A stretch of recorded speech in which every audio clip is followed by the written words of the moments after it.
Imagine viver em uma época onde doenças eram sentenças de morte. Agora imagine um homem desafiando essa realidade apenas com a sua fé. Era uma quinta-feira, mais ou menos às 2 horas da tarde.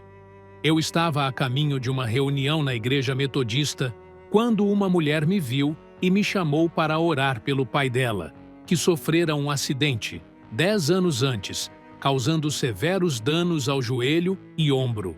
Aparecera um tumor enorme no joelho e praticamente não conseguia mais andar, senão alguns passos, com muita dor.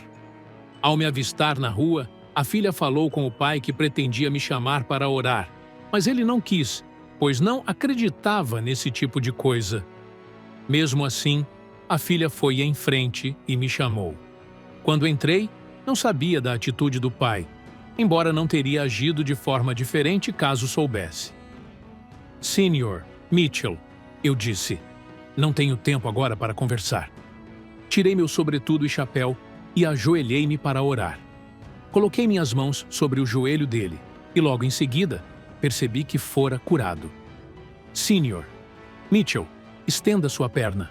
Ele o fez. Agora, levante-se e ande. Enquanto andou pela sala, ele dizia e repetia: não posso entender. Não posso entender. Depois, oramos pelo ombro, que também foi curado. Aquele homem voltou a movimentar o braço livremente, sem dor. Depois perguntei: o que é que o senhor não está entendendo? Não entendo como Deus me curou. Nem sou cristão.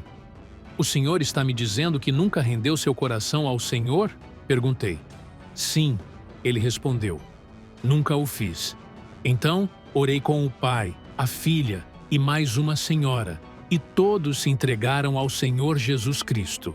John Graham Lake nasceu em 18 de março de 1870, em Ontário, Canadá. Cresceu em uma família numerosa, com 18 irmãos, e ainda menino mudou-se com seus pais para Sault Ste. Marie, Michigan. Aos 16 anos, sua vida mudou radicalmente. Durante uma reunião do Exército da Salvação, ele ouviu o Evangelho de uma forma que nunca ouvira antes. O impacto foi tão profundo que pouco tempo depois entregou sua vida a Cristo. Ele próprio descreveu esse momento marcante. Fiz minha rendição a Ele. A luz do céu irrompeu em minha alma e eu me levantei de joelhos como filho de Deus, e eu sabia disso. Aos 20 anos, John Lake teve um encontro transformador com o conceito de santificação. Um fazendeiro cristão compartilhou com ele sobre essa experiência espiritual, e a revelação que recebeu impactou profundamente sua vida. Em 1891, mudou-se para Chicago e ingressou em uma escola metodista de ministério. Logo surgiu uma grande oportunidade. Ofereceram-lhe um pastorado no estado de Wisconsin. No entanto, para surpresa de muitos, ele recusou. Em vez de seguir o caminho ministerial tradicional, Lake mudou-se para Harvey, Illinois, e lançou um jornal local chamado The Harvey Citizen. Em Harvey, John Lake conheceu Jenny Stevens, uma mulher de fé inabalável e profundamente dedicada à oração intercessória. Os dois se apaixonaram e mais tarde se casaram. Jenny se tornou uma grande parceira espiritual na vida de Lake, mas a tragédia logo bateu à porta. Apenas 2 anos após o casamento, Jenny foi diagnosticada com tuberculose e uma grave doença cardíaca. Seu batimento cardíaco irregular era tão intenso que, por diversas vezes, ela perdia a consciência. Em algumas ocasiões, Lake a encontrava caída no chão, lutando para respirar. A dor parecia cercar John Lake por todos os lados. Seu irmão sofria de hemorragia interna há 22 anos, vivendo praticamente inválido. Sua irmã, ainda jovem, lutava contra um câncer de mama. E agora Jenny, a mulher que ele tanto amava, estava à beira da morte. Lake não apenas acreditava na cura divina, ele tinha vivido isso na própria pele. Ainda jovem, sofreu com um reumatismo severo e, em busca de ajuda, viajou para Chicago, onde conheceu a casa de cura de John Alexander Dowie. Lá recebeu oração e foi curado instantaneamente. Lembrando-se desse milagre, ele não hesitou. Levou seu irmão e sua irmã até Dowie, e o impossível aconteceu. Assim como ele, ambos foram curados milagrosamente. A casa de John Lake estava em silêncio. O relógio marcava 28 de abril de 1898. E todos ao redor sabiam. Jenny estava morrendo. Um ministro amigo da família tentou confortá-lo. É hora de aceitar a vontade de Deus. Mas algo dentro de Lake se recusava a aceitar aquela sentença. Ele pegou sua Bíblia, abriu aleatoriamente e seus olhos pousaram em um relato de Jesus curando uma mulher doente. Aquilo foi como um raio em sua alma. Fé tomou conta de seu coração. Ele correu até Jenny, olhou para aquela mulher tão amada e declarou com ousadia: "Você será curada." E então o milagre aconteceu.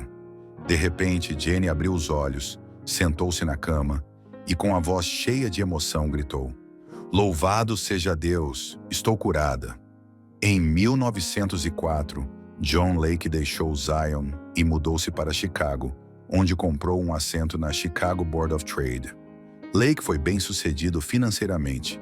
Embora bem-sucedido em empreendimentos comerciais, o coração de Lake estava mais interessado em Deus e no ministério do que nos negócios. Outubro de 1907, John Lake recebeu o batismo no Espírito Santo, um ano depois do avivamento Azusa, na Califórnia. Lake desejou se estender ainda mais no ministério. Ele deixou seu emprego de $50.000 por ano, inicialmente em uma licença de 3 meses, e nunca mais voltou a ele. Ele estava agora no ministério de tempo integral.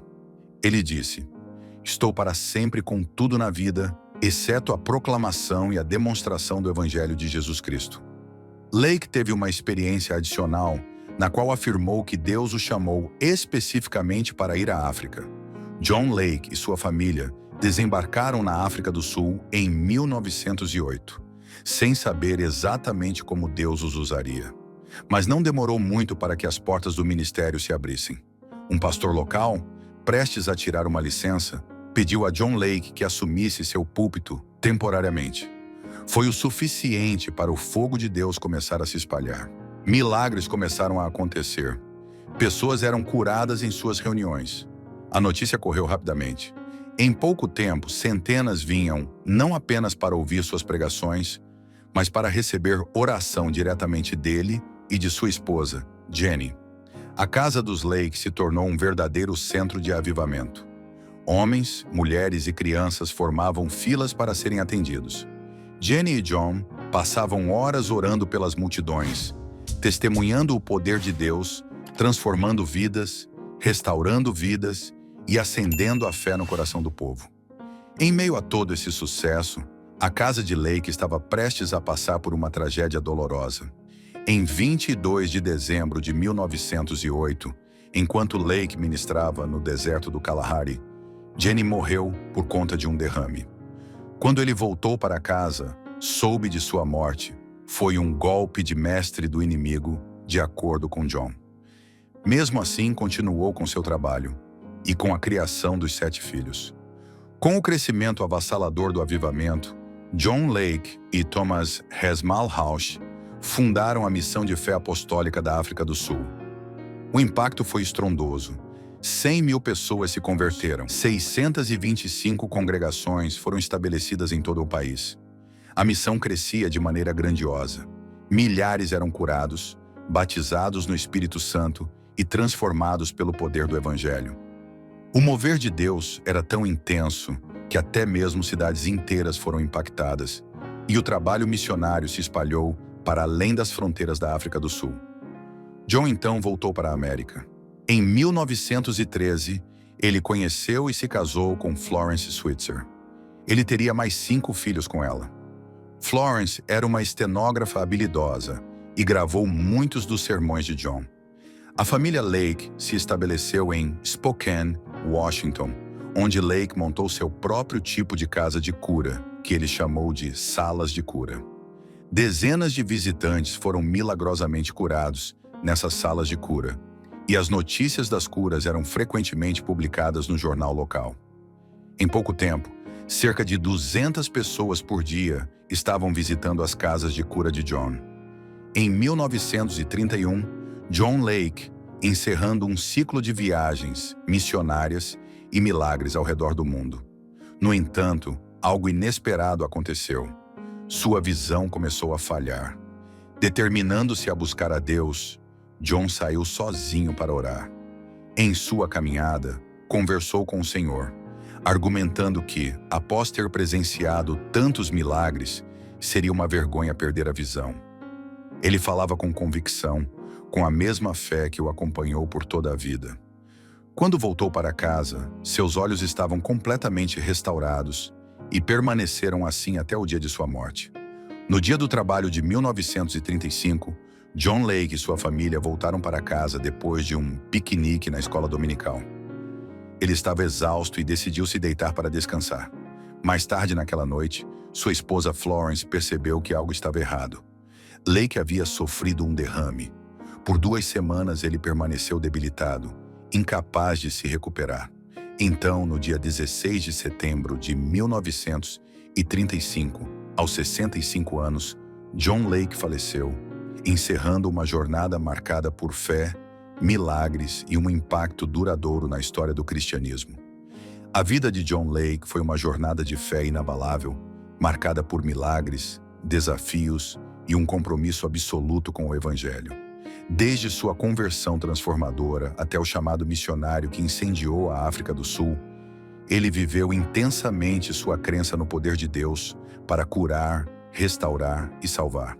Mesmo diante da dor e da perda, sua resposta sempre foi a mesma: seguir adiante, confiando na promessa divina. Seu legado ultrapassou gerações.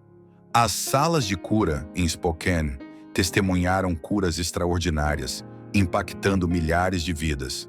Seu ministério deixou marcas profundas, inspirando um movimento de fé e poder que ecoa até hoje. John Lake nos ensina que a fé não é apenas acreditar, mas viver de maneira radical e confiante, independentemente das circunstâncias. Seu exemplo nos desafia a buscarmos um relacionamento mais profundo com Deus, a termos ousadia em nossa caminhada e a nunca limitarmos o que Ele pode fazer. Porque no fim, assim como Lake, podemos olhar para trás e ver um legado de transformação que continua a inspirar o mundo. Que a mensagem de hoje fortaleça sua fé e renove sua caminhada com Deus. Se essa palavra falou ao seu coração, não esqueça de curtir, compartilhar e deixar seu comentário aqui embaixo. Sua interação nos ajuda a alcançar mais vidas com a palavra. E lembre-se, Deus ainda faz milagres, ainda transforma histórias e está sempre ao seu lado. Então siga firme, confie e viva pela fé.